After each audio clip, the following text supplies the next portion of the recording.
Constitutional club of India की तर्ज पर विधायकों के लिए बनाए गए कॉन्स्टिट्यूशन क्लब ऑफ राजस्थान का मुख्यमंत्री अशोक गहलोत ने लोकार्पण किया है। राजस्थान आवासन मंडल की ओर से तैयार करवाए गए ये क्लब अत्याधुनिक सुविधाओं से सुसज्जित है। इस मौके पर विधानसभा अध्यक्ष डॉक्टर सीपी जोशी, नगरीय विकास एवं आवासन मंत्री शांति धारीवाल, नेता प्रतिपक्ष राजेंद्र राठौड़, मुख्य सचिव उषा शर्मा, राजस्थान विधानसभा सचिव महावीर प्रसाद शर्मा, मंत्रिमंडल के सदस्य और जनप्रतिनिधि मौजूद रहे।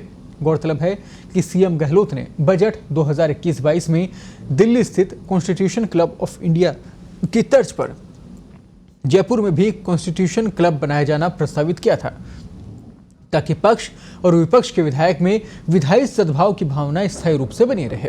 राजस्थान आवासन मंडल की ओर से बनाया गया क्लब अत्याधुनिक सुविधाओं से सुसज्जित है। इस क्लब में restaurant, coffee house, swimming pool, auditorium, meeting और कॉन्फ्रेंस हॉल आदि भी शामिल है।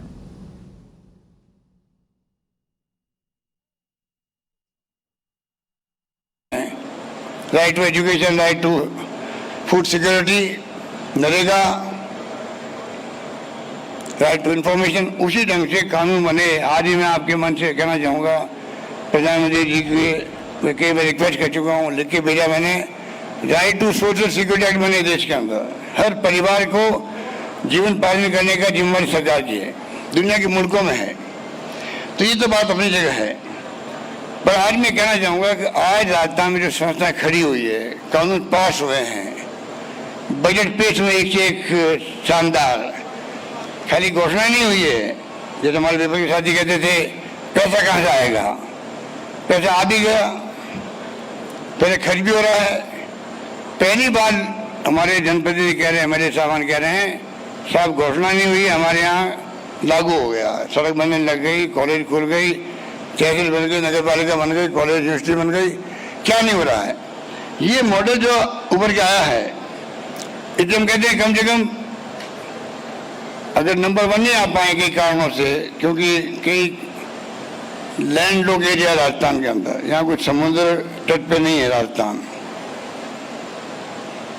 पर फिर भी अगर हम कोशिश करें तो जो नंबर 1 की श्रेणी में राज्य है देश के अंदर, उस श्रेणी में आ सकते हैं।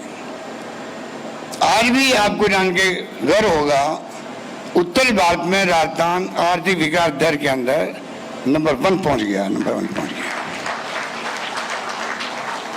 बड़े राज्यों में नंबर 2 पर है। पहला आंध्र प्रदेश 11.4%, जीडीपी हमारे 11.04%।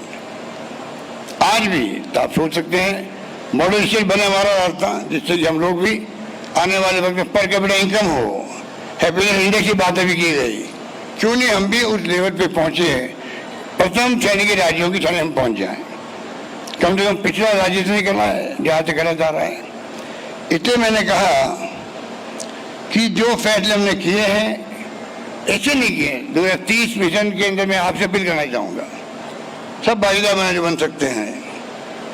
आज 4.5 साल में 6 लाख करोड़ की जीडीपी हमने आधार मजबूत किया, 6 लाख करोड़ का। 9 लाख करोड़ तो 15 करोड़ हो जाएगी, 15 लाख करोड़ हो जाएगी अंत तक। हम सपना देखते हैं 2030 तक 30 लाख करोड़ की जीडीपी बने राजस्थान के अंदर। इस प्रकार से हम लोगों ने, और तमाम पैरामीटर फाइनेंशियल हमारे शानदार राजस्थान के हैं। ये स्थिति आज राजस्थान में बनी हुई है। इसलिए मैं उम्मीद करता हूं कि जो संस्था खड़ी हुई है, ये प्लेटफॉर्म मिले आपको, आप पर बैठ के बातचीत करने का, परंपरा थी ये। पंडित नेहरू जब प्राइम मिनिस्टर बने पहली बार, उन्होंने अपनी मंत्रिमंडल में, देखिए आप डॉक्टर अम्बेडकर को, जो कांग्रेस में नहीं थे, डॉक्टर R.K. षणमुखम चेट्टी, श्याम प्रसाद मुखर्जी, जो जनसंघ के संस्थापक थे, इन लोगों को मंत्रिमंडल में लिया गया। यूएन के अंदर भेजना होता, वाजपेयी जी को भेजते, राजीव गांधी जी ने भेजा। कश्मीर का मुद्दा आ गया यूएन के अंदर, तो वाजपेयी जी को भेजा गया। ये संबंध रहे, हमेशा संबंध रहना ही चाहिए। ये अगर कौन सी क्लब बना है राजस्थान का, इसका एक प्लेटफॉर्म का उपयोग होना चाहिए। और मैं उम्मीद करता हूँ कि जो नई शुरुआत राजस्थान हुई है, इसलिए मैं बार बार कहता हूँ आज़ादी के बाद पहली बार राजस्थान, मैं दावे के साथ कह सकता हूँ आपको, आज राजस्थान चाहे ओपीएस के कारण हो, चाहे हमारे कानून पास के उसके कारण हो, केंद्र में भी और राज्यों में चर्चा में आया हुआ राजस्थान। चर्चा में पहले कभी नहीं था राजस्थान, पहली बार आया है। ये बनाए रखें हम लोग और मजबूत करें, ये हमारा सपना होना चाहिए। इसलिए मैं इस मौके पर सीपी जोशी साहब को, धारीवाल जी को बधाई देना चाहूँगा। पवन नरोड़ा तो बैठे हैं, ये तो बधाई की बात नहीं है, क्योंकि राजस्थान हाउसिंग बोर्ड ताले लग रही थी उसकी। राजस्थान हाउसिंग बोर्ड, रोडवेज बंद कर दो के नारे लगते थे उसमें, पिछली गवर्नमेंट वक्त में। हमारी गवर्नमेंट आई तो हमने रोडवेज चल रही है और राजस्थान हाउसिंग बोर्ड का जो काम है आप देख रहे हो, सब विधायकों को फ्लैट मिल गए। विधानसभा में विधायक आवास का निर्माण हो गया, शानदार, पूरी कॉलोनी भर गई आपकी, कौनसी क्लब बन गया। जो काम सुबह किया गया तो धारीवाल ने तारीफ ठीक करी पवन नरोड़ा की कि वो उसके वक्त में काम की शुरुआत भी, क्वालिटी भी सब ढंग से अच्छी काम हुई। पर बिना सीपी जोशी के, बिना धारीवाल जी के संकल्प के संभव नहीं था। देखिए, बजट घोषणा करना एक बात है, लागू करने में कई अड़चन आती है। अभी सीपी जोशी कह रहे थे कि 1 लाख रुपए के लिए मुझे फाइल भेजनी पड़ती है विधानसभा के सरकार के पास में, तो ये तो बड़े बड़े काम थे। तो आप सोच सकते हो कि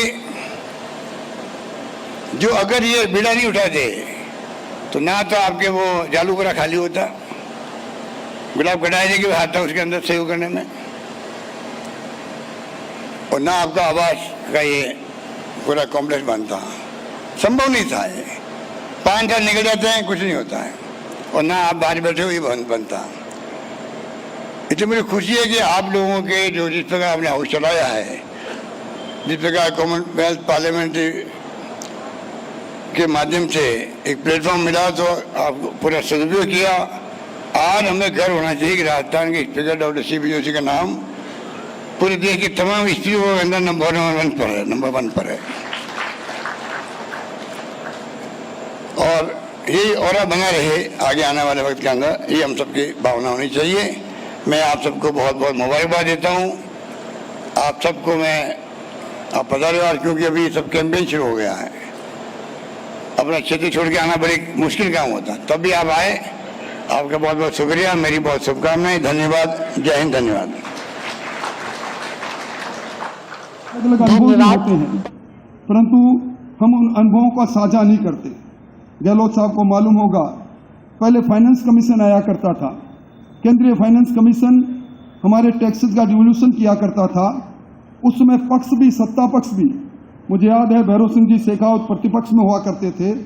कई बार इस प्रदेश के हित के लिए वो भी ज्ञापन दिया करते थे कि उस कमीशन को, वो समय भी था और आज भी इस बात की बहुत आवश्यकता है। और मैं समझता हूं कि इस प्रकार का जब क्लब बनता है तो मान्य सदस्य का हैप्पीनेस इंडेक्स भी बढ़ेगा। आज हमें आज़ादी का अमृतकाल मना रहे हैं। यह संयोग की बात है कि देश के अंदर अब नई लोकसभा के अंदर भी प्रवेश हुआ, और मैं तो ये कहूँगा कि ये जो कॉन्स्टिट्यूशन क्लब बना है इसका लाभ कौन लेगा?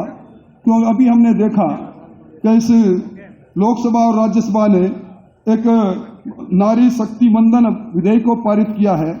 हमारी फिर मुलाकातें होगी तो 33% हमारी बहनें होगी। इस समय निश्चित तौर पर इस जनतंत्र के अंदर सरकारें बदलती रहती है, जन को अधिकार है तंत्र को बदलने का, पर जो भी तंत्र है हम सबके मन में एक ही बात रहती है कि हमारे प्रदेश का विकास कैसे हो। मैं इस अवसर पर मुख्यमंत्री जी आपको धन्यवाद देना चाहूँगा, और संविधान, कॉन्स्टिट्यूशन और संवैधानिक संस्थाएं वैसे भी आपका पसंदीदा विषय रहा है। पर मैं ये जरूर कहूँगा कि अमृतकाल के समय हमारी संविधान और हमारी संविधान की परंपराएं और संविधान के प्रति मान्यता और तिरंगे का सम्मान निश्चित तौर पर बढ़ा है। विश्व के परिप्रेक्ष्य में भी आज G20 के बाद हमारे मुल्क की ऊंचाइयां बढ़ी है।